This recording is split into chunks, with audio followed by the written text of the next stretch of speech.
Sharky, I hope you know when I die, I'm going to come back in your head and I'm going to teach you pronouns. I hope you know this, right? You've always done it! Just what I thought. Anyway, hello everybody, my name is Maya and welcome back to another video on my lovely channel. I tried to record this video a few days ago, but unfortunately for me, I was a little bit more unhinged in that video, and the server walks up and misgenders her. Not out of like a malicious thing of like, you're a filthy fucking wanted to bring it back for more of a, a realistic, nuanced conversation. So today, thanks to the inspiration by two people in my life, I wanted to speak about Lilly Tino. Okay. So who is Lilly Tino? Well, Lilly Tino is one of a very similar type of people that I spoke about, like Elphaba Ryan Doherty, TikTok trans girls who essentially ruin their lives using the app. It is something of a nuanced conversation that I want to have about it, because the trans community en masse extremely dislike Lilly Tino for her overall kind of demeanor and what she does. Who is she? So she's a trans woman from America, and she went viral for many different things. The first one being her being misgendered when she went to a place to eat. And now here was the thing about her, is that she frequently went, when making these bookings, she would put on the notes for her to be gendered like she, her, and for her to be kind of, gendered correctly as she seen it. In looks like he's having a nice feast. She, her. Yeah. Yeah, it's okay. It's all good. But it was not all good. Hi. I use she, her pronouns. I'm not sir. Yeah, like it's like a knife in the heart. I did specifically ask ahead of time not to be called sir. Yeah, I'm just gonna go. And obviously, these poor waiting staff would forget that, because having worked in the hospitality and service industry myself, you forget everything. Like, especially when you're serving other customers, if it's quite busy, you're not going to give everyone that personal experience. Now, I know hospitality in America is drastically different. They expect you to do backflips with the trays and fucking everything still in hand and intact, and then you'll only still get a 10% tip. Okay, she would get into arguments because she would live stream herself going to these restaurants, and when misgendered, instead of going, oh, okay, and dealing with it herself, she would instead... Okay. Yes, Not. I'm so sorry. I apologize. It's just always like a knife. It always hurts every single time. I was wondering if there's a manager I could talk to about something that happened. Yeah, I was called sir. Oh, okay. It just really sucks every time it happens. Attack the individual who misgendered her. And it's really become a major thing for transphobes and specifically individuals on the right to look at and go, oh, Lilly Tino's like every trans girl. That's what every trans woman's like. And it's like, no. No.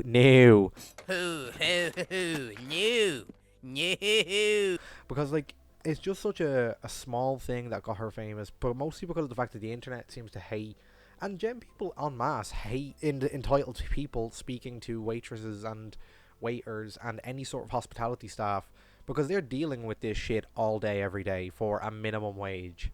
And you want to make their job harder by barking orders at them because they accidentally misgendered you. Okay, I mean, like, a personal experience from myself of what I do, like, whenever I go into a shop, I'm built like this. Like, I may not be fucking Kim K going into the shop, but I look like this.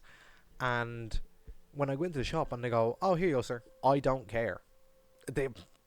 Why does it matter? I mean, I guess that's just me, because there are so many other people that are focused so hard on passing and, like, not appearing as masculine in any way.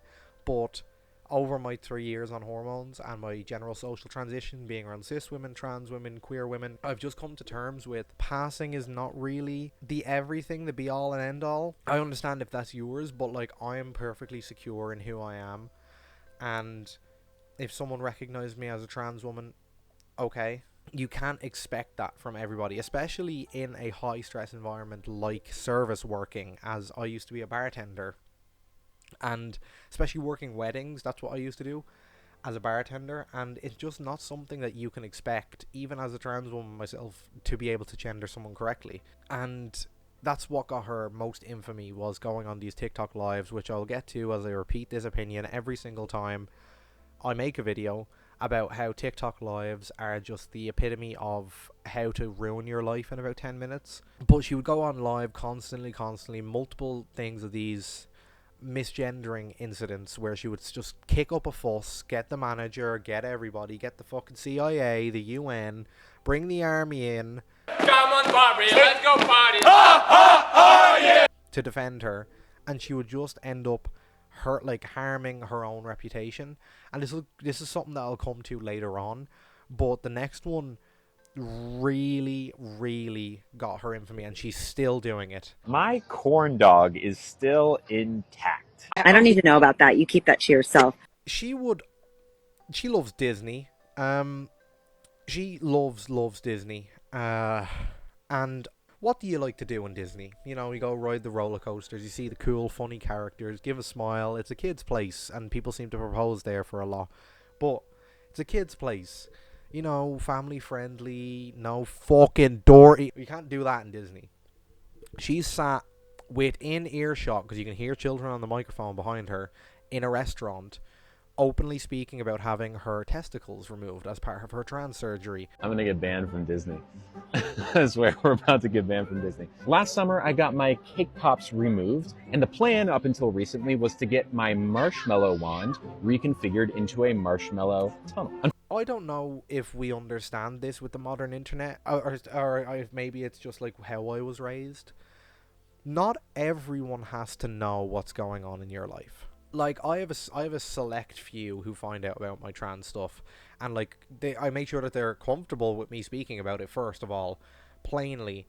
But I don't go into like a Mackey's in O'Connell Street in the middle of Dublin, sit in between like two families, and then going, oh yeah, so I'm gonna get my balls taken off, and I'm gonna get them redirected inside of me.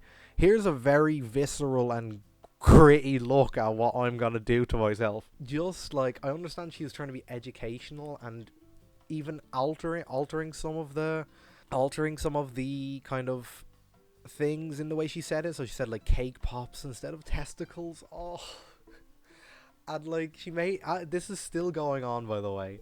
She made a video as of a week ago talking about her hot dog, and she's at Disney again. Oh my god, camera shake because I hit my desk. She's at Disney again because where else do you do it? In your room with four walls and a roof? Do you talk to a therapist? Do you talk to a doctor? No. You sit in the middle of Disney within earshot of young families and you talk about sex reassignment surgery. It's just the worst. And another post she done, and this is going to bring me into my own opinion in a second.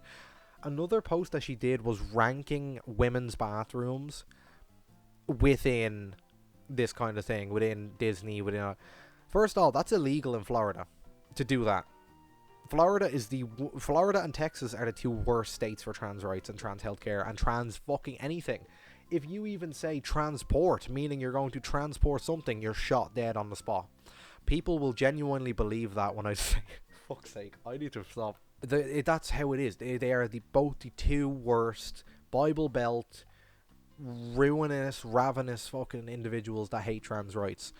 Sharky, what's your opinion on trans rights? It's the queers. Okay, yeah, alright. I expected that from you. We need to, I understand. I seen your Grindr messages, mate. I understand your fucking DL daddy is not around here, you big weirdo. Those are the two worst states. But this will bring me looping back into why I believe she done this. And actually, this brings up two things, because I had a really cool, but not weird. I don't want to say it was a weird thing, but I didn't expect it. In my workplace, I was just sat, and since it's Pride Month, I was talking about trans healthcare and access to trans care in Ireland, and what it is like as a trans woman, kind of growing up and transitioning in Ireland. I kind of stopped talking. Then about 2 minutes later, my manager looked over and goes, "Do you know who Lilly Tino is?" And absolute brain neuron activation. I thought we were just I thought she was just in our community. Nah, everybody fucking knows her. And me and my manager got to talking about her and this entire thing. It was very good. I love my manager to bits. She's absolutely lovely. And like we were making jokes, just kind of chatting about what we think it is, and she brought up a point about the fact of rage bait, and that's fully what I believe this is, and this is an opinion I've held since Elphaba, and I've said in my videos since Elphaba, is the thing about this is she needs to make money, and anybody will make money, and you realize that you can monetize trans hatred, which is exactly what she does. So she posts this stuff talking about going into women's bathrooms. This was literally 3 days ago as of recording this video. Records like the 4th video of her talking about getting her penis cut off in Disney World. And like it's all, what it is doing is it's stirring up hatred, and while it's stirring up hatred and people viewing her content and her account to leave hateful remarks, it's getting her money, because anyone nowadays refuse to get an actual job. Instead, they just make videos on the alright, yeah, fuck myself with that one. YouTubers, Twitch streamers, that they're the biggest things, and especially with short form content on the rise, i.e. TikTok Reels, Shorts. People have found so much easier ways to monetize and get into this by exploiting people's anger towards a certain community. It's exactly how the rise of the far right and right-wing political parties have been happening, because they make like Europe edits and then make millions off that because they're using TikTok. It essentially, like, you can make money off of it, even though it's like pittance, it's pennies. It's like what he gets on, it's what you get on the dole every week. Actually, no, TikToker Lilly Tino probably makes more money than you get on the dole in the week, Sharky. I hope you know that. Get a fucking job, man, or do a FOSS course, do something. It's something that really brought it back up, because I also had another friend at a birthday party I went to recently talk about, because we were talking about bad people in our own community within Ireland. But Lilly Tino does all of this for money. She exploits the name, the reputation, and the support for the trans community, and anti-support for the trans community, as this major factor in her getting money and being able to do all of this. Now, the last point that I wanted to talk about, that my manager even brought up. Did she get facial feminization surgery? Maybe, but I think it might have been from Dollar Tree, or like some, like, Wish. She went to Wish. Shein got it for her. Shein done her fucking facial feminization surgery. And that's not even trying to be mean, but like, having seen the video of her talk about it, the biggest thing was it looked like she only received hairline restructuring and a nose job. Whereas, like, normally when you go into these surgeries, much more is done. Like, I think she got brow bone stuff done as well, but like the biggest difference was non-existent. It was just the nose job and maybe a little bit of the brow bone. But like, the jaw was still there. The forehead and hairline was barely restructured. It was like, I couldn't even tell if it was moved forward, because it was still growing in the same place. Like, they moved it like a millimeter or an inch. Not even an inch. An inch is massive. No. They moved it like a millimeter, and that was it. And you can't tell. I don't know, because I don't know if I'm going to get surgeries. I'm not going to talk about it because I'm not in Disneyland. That's what I'm going to save it for when I go to Euro Disney in September. I'm going to sit down in a crowd with a megaphone and talk about my balls. The facial feminization, I believe she got it. Maybe. Like, maybe she went down to like the local Walmart and just said to the barber, "Fuck me up," and then he did that. Like, I don't know. We'll have to see, because facial feminization surgery does take a long time to see. Now, with some people, you will see like an instant kind of difference, but when we're looking at stuff like her, she looked no different. And as she mentioned in her own video, it'll take like a year and a half for the swelling and everything to settle before doing it. My work colleagues have outright banned me from getting it because I explained in detail to them what happens with it, so they just said I'm not getting it. I don't mind, but yeah, so my work mothers have said that I'm not allowed to get it. Oh yes, her effect on the trans community, and this is something that I genuinely have been seeing, and I really fucking vitriolically hate. You know those people on TikTok, like, doing lives where it's like debating what is a woman and what is a trans, is Lilly Tino a trans woman? They blanket statement shit like that of Lilly Tino, talking about how like, oh, you know, all trans women are like this. Bitch, I'm natural. My dumbass is natural. Like, yes, I have a wide chest, but like, my dumbass is natural. I have not had a surgery at all. Like, and I look pretty good. But as I'm saying, Lilly Tino is used frequently, along with Elphaba, as blanket statements for the alt-right and the negative side, Republicans, Conservatives, anyone, to paint us all in her light. When 99.999999997, there's probably a few others out there that we haven't met yet, people, the typical individual in the trans community is just living amongst everybody else, like not doing anything. And these people use it as a blanket statement, as if we're all like this. And the worst thing about it is people are like, oh, well, we can't accept, we can't accept Lilly Tino into our community. And I don't want to personally. But the matter of fact is, she is part of our community, and we just have to deal with it in an awful way. Because of the fact that no matter how hard we try to distance and disassociate ourselves from her, as a people are still using her and her journey against us, and it will always be like that. No matter how much we cry and whinge and shout and scream and violently attack, they cannot remove Lilly Tino from the trans community in their mind, so they use it against us constantly. It's fucking disgusting, and it's something that I really, really dislike, because of the fact that people like Elphaba, Lilly Tino, Chris Chan, many other internet individuals who did not join the trans community on good things. Like if you know Chris Chan, she joined the trans community, and I still use she because I'm still a respectful individual. She joined and transitioned purely because she couldn't find a partner as a man. That's what she openly has said on the internet.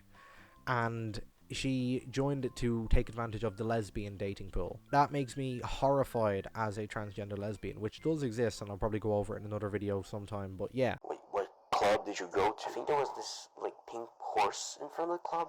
Wait, are you talking about... Lilly Tino is a scourge on our community, and it's unfortunate and unlikely that we will remove her from our community anytime soon. My name's been Maya. Thank you very much for watching, and I'll see you guys later. Sharky, do you have anything else? Come on, Shark. Come on, Sharky. Get the grinder out. Okay, yeah, mate, we need to get you a job, please.